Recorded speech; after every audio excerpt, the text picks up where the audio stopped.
I would have to say that there were a couple of challenges. One was the weather. It was completely unexpected. We were going to shoot in 3 feet of snow and 20 below zero, and that was really really cold. It was unbearable for the crew and the actors.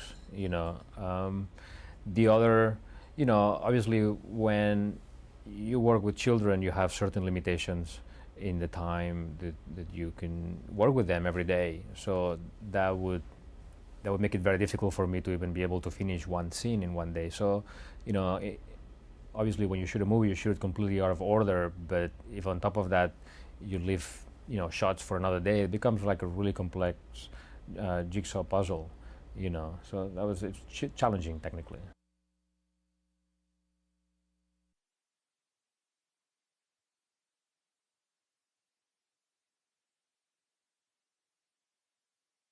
Not really. I mean, she can hear, and she can communicate like a normal kid. And no, that wasn't really an aspect. But for me, it was very important to use a child that was actually hearing impaired. Uh, that's very difficult to fake, and it was a great find. We found her in Vancouver, out of all places, and we flew her to Los Angeles, and she had a great audition, but she had never done anything before. So for her, I don't think she ever really understood that she was shooting a movie until the second month.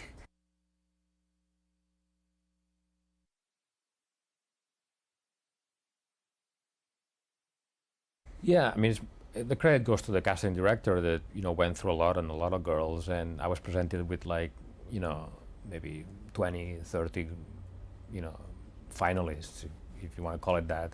And but when I met Isabel, I mean, there was no question. She owned the character, the way that she read the script.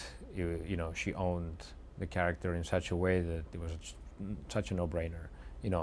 Was it hard? Yeah, it was hard, but I think it was well worth all the effort.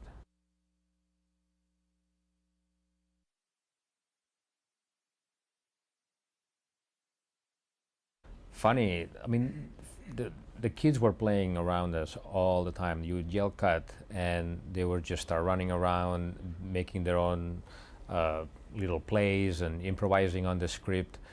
All of the kids, they were just laughing and having a great time. There was a great, happy mood on the set all the time. We got along brilliantly, and the kids were the life of the party. They were like, everybody was giving them attention. They were in heaven.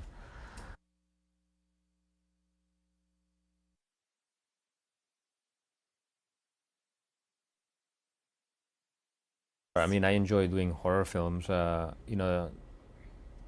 want to, probably my next movie I want to do is a thriller. See, I enjoyed uh, working, on a very solid script, with very talented actors, and ideally we want to do a thriller next, where I can even develop those skills even more.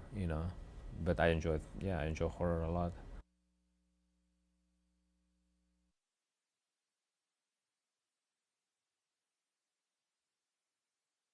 Yeah, you need to have a balance. When you have a script that is very character driven, but it's still a genre picture, you have to balance both aspects. You have to have the characters work, but at the same time, you kind of have to work and try to keep the audience on their seats, at the edge of their seats. So that that's the directing part, where you need to find creepiness sometimes where there is no creepiness. So keep reminding the audience that what kind of movie they're watching.